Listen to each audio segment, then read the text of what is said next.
are diving into Gifted Hands, the Ben Carson story today. Oh, this one is so good. It's an amazing story. I mean, this autobiography takes us from, well, a pretty rough childhood in Detroit It really was. all the way to becoming a world-renowned neurosurgeon. Yeah, and it really goes deep, too. It's not just like, here's what happened. You get to see what Dr. Carson was thinking and feeling along the way, Right. which is super insightful. Yeah, it's really well written. So he starts by painting this picture of his early life. And like we said, it wasn't easy.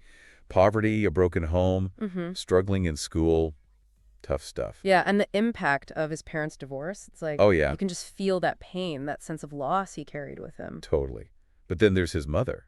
Oh, she's incredible. What a strong woman. She really is. She worked multiple jobs to support the family, but she never let Ben forget the importance of faith and education. It's like she didn't just talk about those values, she lived them, you know? Yeah, yeah. I mean, limiting TV time and making him read 2 books a week? Whoa. That's not just discipline, that's a whole strategy. She was really intentional about it. She was. Like replacing passive entertainment with active learning. Think about what that did for young Ben's mind.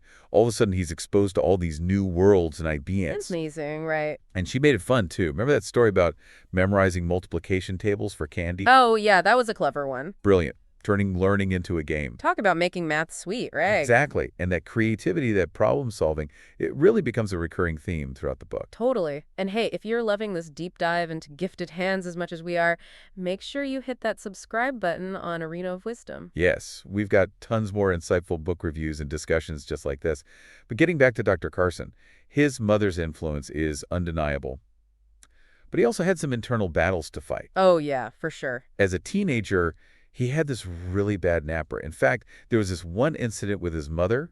Oh, I know that part. It's scary to think about what could have happened. It could have been tragic. It really highlights how brilliance and struggles can coexist, Like, even someone destined for greatness can wrestle with some inner demons. Absolutely. And it's how we deal with those demons that shapes who we are. For Ben, it was a moment of deep introspection. You're talking about that scene in the bathroom, right? Yeah. After that outburst, he's consumed with guilt and shame. And in that quiet moment, he turns to prayer, begging for help to control his anger. And that prayer, it becomes a turning point, not just for his temper, but for taking responsibility for his actions. Exactly. Like his mother taught him, to recognize at such a young age that he needed to change. That's huge.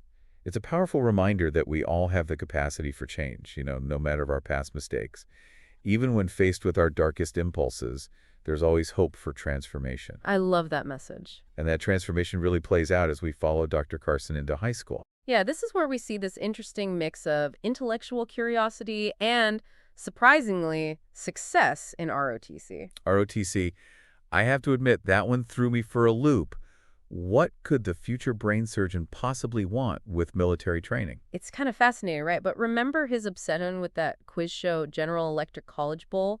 That really sparked a thirst for knowledge, and not just in medicine. He wanted to learn everything. So it was about expanding his horizons, Yes. embracing all kinds of knowledge. And ROTC, with its discipline and leadership training, it was just another way for him to grow. And he thrived. Even became a city executive officer despite joining late. It's like challenges fueled him, pushed him to unlock his full potential. It's like that saying, smooth seas don't make skilled sailors. Exactly. And speaking of challenges, he was even offered a full scholarship to West Point.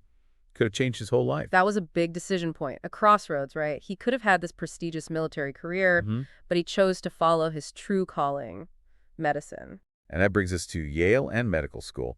And of course, the entrance of another key player, Candy, his future wife. Aw, Candy. What a great love story. You can tell right away that there's this spark between them. Yeah, he's drawn to her intelligence, her musical talent. I mean, she was a triple major. That's impressive. But then they experienced this near-fatal car accident together, and that really solidifies their bond. Talk about a test of their connection. But we get to see these sweet glimpses of their relationship developing amidst the trauma. The marathon phone calls, the shared laughter, it's really heartwarming. It shows that even with all his drive and ambition, he still had this softer side, a need for connection and joy. It's a great reminder that success isn't just about achievements. It's about finding someone who shares your journey, supports your dreams, and brings balance to your life. Couldn't have said it better myself.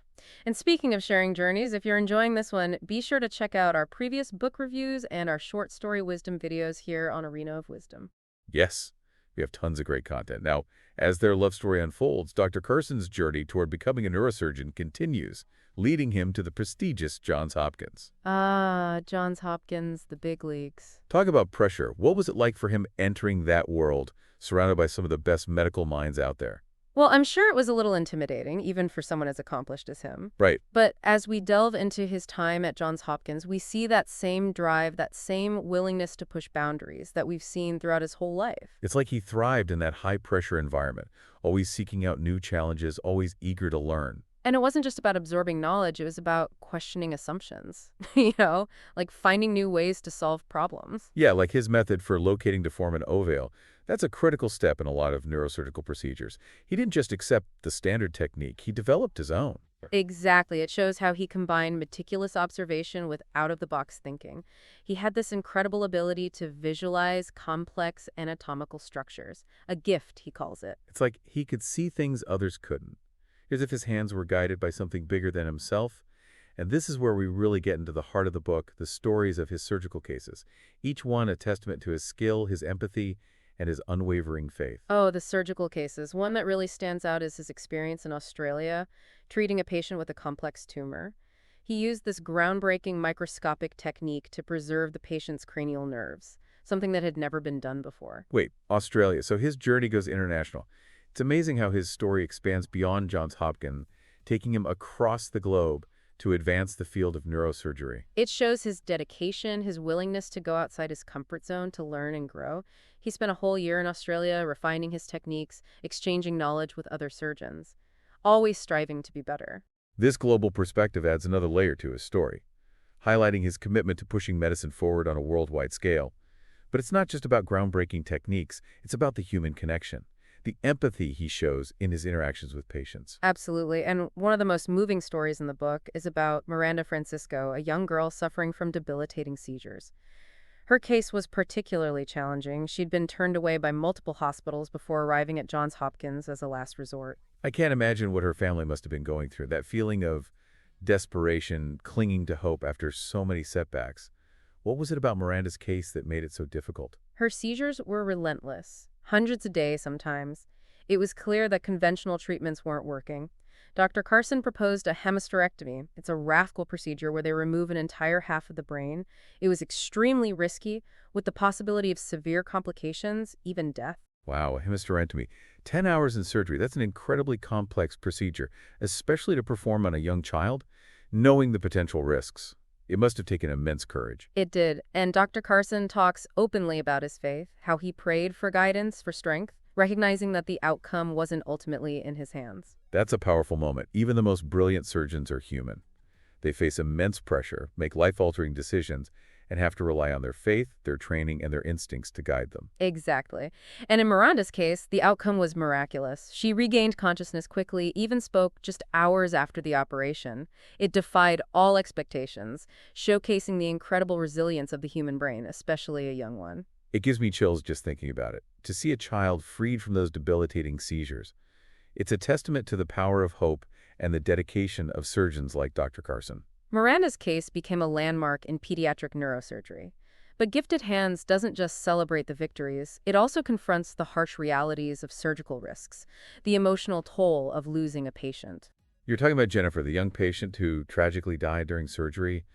That must have been devastating for Dr. Carson, a stark reminder of the fragility of life. It was a profound loss that shook him to his core. He struggled with grief, guilt, questioning if he could have done anything differently.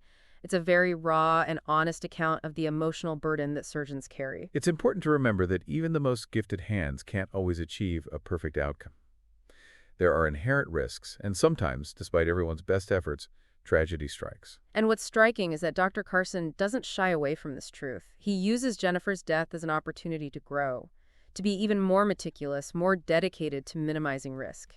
It's a powerful lesson in learning from our failures, in using setbacks to fuel our commitment to excellence. It's a reminder that resilience is not about avoiding failure, it's about how we choose to learn and grow from it. And that theme of resilience comes up again in the story of Beth Usher, another young girl facing life-threatening seizures. Her case was a bit controversial, wasn't it? Oh, it definitely was. There was strong opposition to the hemispherectomy from one of the neurologists at Johns Hopkins. He thought the risks were too high, argued that Beth's condition wasn't severe enough to justify such a radical procedure. So how did Dr. Carson handle that? I mean, to have a colleague openly disagreeing with his assessment, that must have been challenging. It was, but he didn't back down. He listened to the neurologist's concerns, but ultimately stood by his belief that a hemispherectomy was Beth's best chance. And then he explained everything to Beth's parents, laying out the risks and benefits so they could make an informed decision. It shows his integrity, his willingness to fight for what he believed was right for his patient, even in the face of opposition. And in the end, Beth's parents trusted his judgment. They did, and the surgery was a success. Beth's seizures stopped completely, but her recovery wasn't without its challenges. She developed swelling in her brainstem, a life-threatening condition. It was a scary time for everyone. Sounds like a roller coaster of emotions, from the initial hope to the fear of losing her during recovery. But once again, Dr. Carson was there, unwavering in his commitment to his patients. Exactly. And despite the setbacks, Beth eventually made a full recovery, proving that Dr. Carson's controversial decision had been the right one. This case really highlights the importance of trusting our instincts, of standing firm in our convictions even when we face doubt and opposition. It also emphasizes how crucial communication is between doctors and patients, especially when making life-altering decisions. And speaking of complex procedures, there's one case that really captures the imagination: the separation of the Binder twins who were joined at the head. Oh, the Binder twins. Their case was a landmark event. It was a massive undertaking, months of meticulous planning, a huge team of specialists, and the development of groundbreaking surgical techniques. The pressure must have been immense, knowing that the lives of two infants rested in their hands. What were some of the unique challenges they faced separating conjoined twins? Imagine the complexity of two brains that are interconnected, sharing blood vessels and vital structures. The risk of complications was enormous. They had to anticipate every possible scenario, prepare for anything. The surgery itself lasted over 22 hours, right? To maintain that level of focus, that precision, for that long, it's mind-boggling. Can you walk us through some of the key moments of this groundbreaking procedure? Sure, one of the most innovative things they did was use hypothermic arrest. That's a technique where they cool the body down to almost a state of death, stopping the heart and blood flow. This allowed the surgeons to work on the shared blood vessels without risking catastrophic bleeding. Hypothermic arrest. It sounds like something out of a science fiction movie. To intentionally stop a child's heart, it must have been a terrifying moment. It was a calculated risk, for sure, a testament to the team's skill and their faith in the procedure, and it worked. After carefully separating the twins' brains and reconstructing their circulatory systems, they slowly warmed their bodies back up, and their hearts started beating again. It's truly remarkable. A feat of medical ingenuity, human innovation, and collaboration. Moments like these push the boundaries of what's possible in medicine, inspiring generations of surgeons to come. The Bounder twins case was a triumph. It showed what we can achieve when brilliant minds come together with a shared purpose. But it wasn't just about technical expertise, it was about compassion, giving those two infants a chance at a normal life. And what about the twins after the surgery? How was their recovery? It was a long and difficult road for Patrick and Benjamin. They spent weeks in intensive care, fighting infections and complications. A real roller coaster for their parents and the medical team. It reminds us that even the most successful surgery is just the start of the journey. Recovery can be just as challenging, requiring immense strength and resilience from the patient and their family. Absolutely. But despite all the setbacks, the twins gradually improved. They went through extensive physical therapy, learning to adapt to their new lives as individuals. It's a true testament to the human spirit's ability to overcome adversity. It's a story that fills you with hope.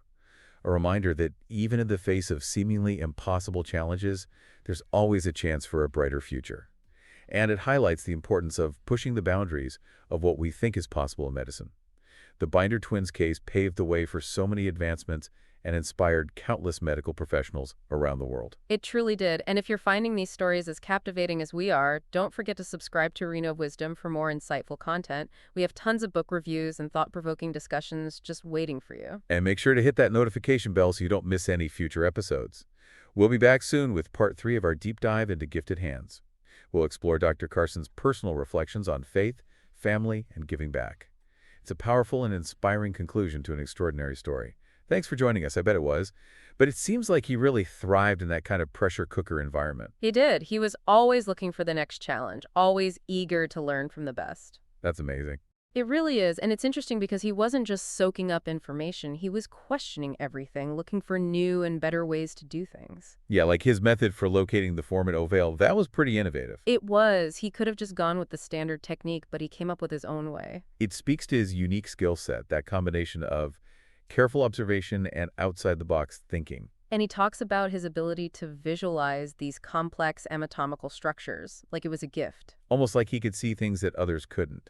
And that's really where we get to the heart of different hands, right? Those incredible surgical cases, each one a testament to his skill, his empathy, and his faith. Definitely. One that really sticks with you is his experience in Australia, treating a patient with this really complex tumor. Oh, wow. He used this groundbreaking microscopic technique to preserve the patient's cranial nerves, a procedure that had never been done before. Hold on, Australia. So there's an international element to this story, too. There is. It's amazing how his journey expands beyond Johns Hopkins, taking him across the globe to push the boundaries of neurosurgery. It really shows his dedication, his willingness to step outside his comfort zone. To learn and grow, he spent a whole year in Australia, honing his technique, sharing knowledge with other surgeons. Always trying to improve his craft. It adds a whole other dimension to his story, this commitment to advancing medicine on a global scale.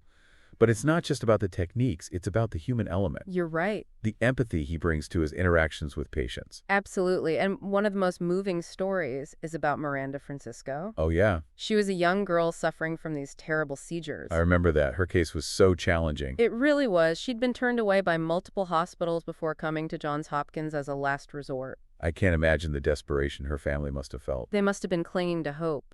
But her seizures were so severe, hundreds a day sometimes, that conventional treatments weren't working. Dr. Carson suggested a hemispherectomy. Hemispherectomy, that's where they remove half of the brain, right? It is, and it was incredibly risky. There was a chance of serious complications, even death. Wow. To perform that on a young child, 10 hours in surgery, that takes a lot of courage. It does, and Dr. Carson talks about praying for guidance and strength before the surgery, acknowledging that ultimately the outcome wasn't up to him. That's powerful. It reminds us that even the most brilliant surgeons are human. They have to rely on their faith and their training and their instincts. And in Miranda's case, the outcome was nothing short of a miracle. She woke up quickly, and she was even speaking just hours after the operation. It defied all expectations. It's a testament to the resilience of the human brain, especially at that age. Miranda's case became this landmark moment in pediatric neurosurgery, but the book doesn't shy away from the difficult realities of surgery. You're talking about Jennifer, the young patient who died during surgery? Yes, That must have been a devastating loss for Dr. Carson.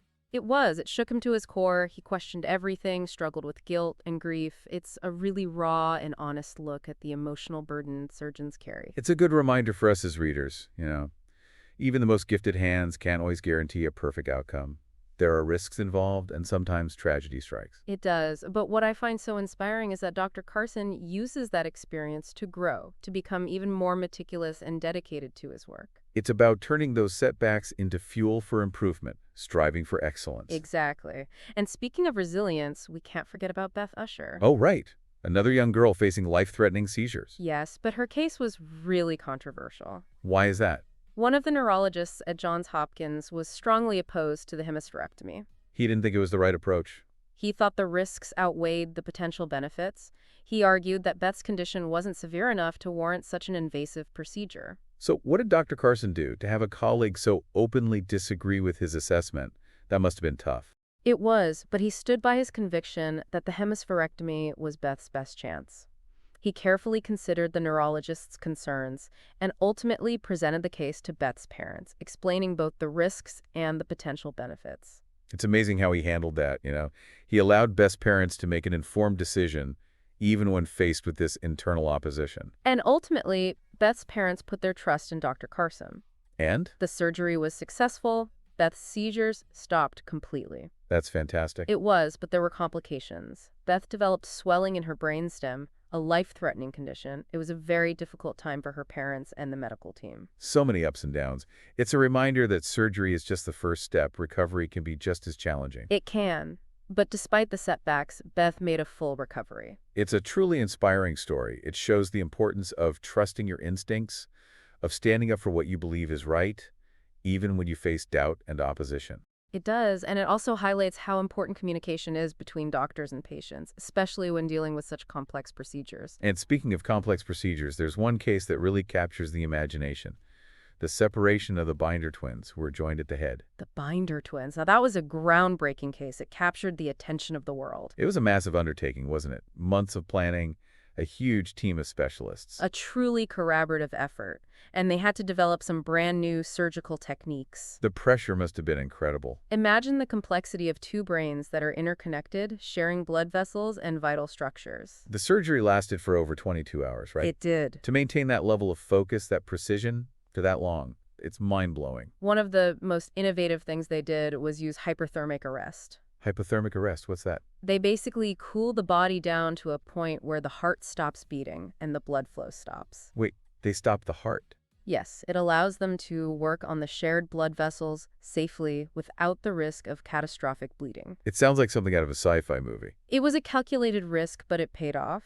After separating the twins' brains and reconstructing their circulatory systems, they slowly warmed their bodies back up, and then their hearts started beating again. Incredible. A real testament to human ingenuity and the power of collaboration. The Binder twins case was a triumph of modern medicine. It showed what's possible when brilliant minds come together. And it wasn't just about the technical expertise, it was about the compassion, giving those two infants a chance at a normal life. Exactly.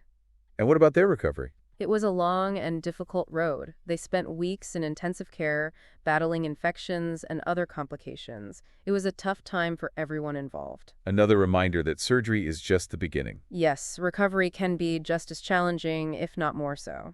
But in the end, the twins pulled through. They did. They underwent extensive physical therapy and had to adapt to their new lives as individuals. It's a story that fills you with hope. It shows the incredible resilience of the human spirit. It does, and it highlights the importance of pushing the boundaries of what we think is possible in medicine. The Binder twins case opened doors for so many advancements and inspired countless medical professionals. It really did, and if you're finding these stories as captivating as we are, be sure to subscribe to Arena of Wisdom for more insightful content. We have tons of great book reviews and discussions just like this. And don't forget to hit that notification bell so you don't miss our next episode, where we'll wrap up our deep dive into Gifted Hands. We'll explore Dr. Carson's personal reflections on faith, family, and giving back. It's a powerful conclusion to an extraordinary story. Thanks for listening. Welcome back to Book Review Time. As we wrap up our deep dive into Gifted Hands, I'm really struck by how much Dr. Carson's faith comes through in his personal reflections. Oh, definitely. It's a constant thread throughout the book, this deep belief in God that seems to have guided him every step of the way. It's not just lip service, it's woven into the very fabric of his story. Right? He credits divine intervention for a lot of his success, especially in those really challenging surgeries where the odds were stacked against him. Like his prayer before Miranda's hemispherectomy. Exactly. It was more than just a routine prayer. It was a true plea for strength and guidance, recognizing that he wasn't in control of everything. It makes you think, what role does faith play in our own lives when we're facing those impossible situations? It's a question worth asking ourselves. Dr. Carson's story doesn't give us all the answers, but it does make you consider the possibility of a higher power, a source of comfort and support when things get tough. I agree.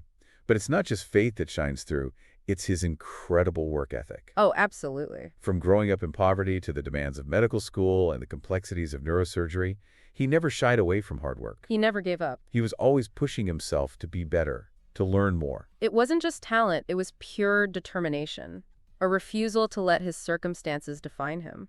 And all goes back to his mother, instilling that love of learning early on, those 2 books a week. It's amazing how such a simple thing had such a huge impact on his life. It wasn't just about acquiring knowledge, it was about nurturing a curious mind, a thirst for understanding that propelled him forward. And that's a lesson that's relevant for all of us. The power of education goes way beyond just getting good grades. It shapes who we are, how we see the world. It's a powerful legacy.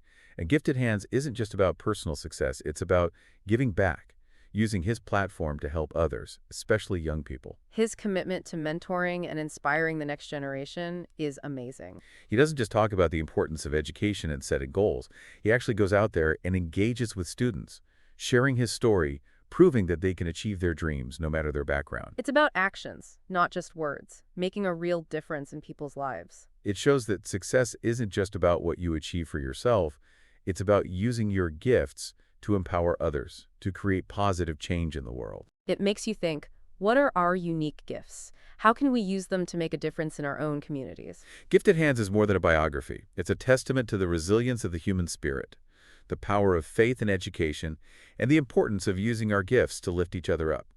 It's a story that stays with you, encouraging you to embrace your own potential and find your purpose. And if you enjoyed this deep dive into Gifted Hands, make sure to check out our other book reviews and our short story wisdom videos right here on Arena of Wisdom. We've got so much great content for you to explore. Don't forget to subscribe and hit that notification bell so you don't miss out on any future episodes. Remember, the more we share knowledge, the better we all become.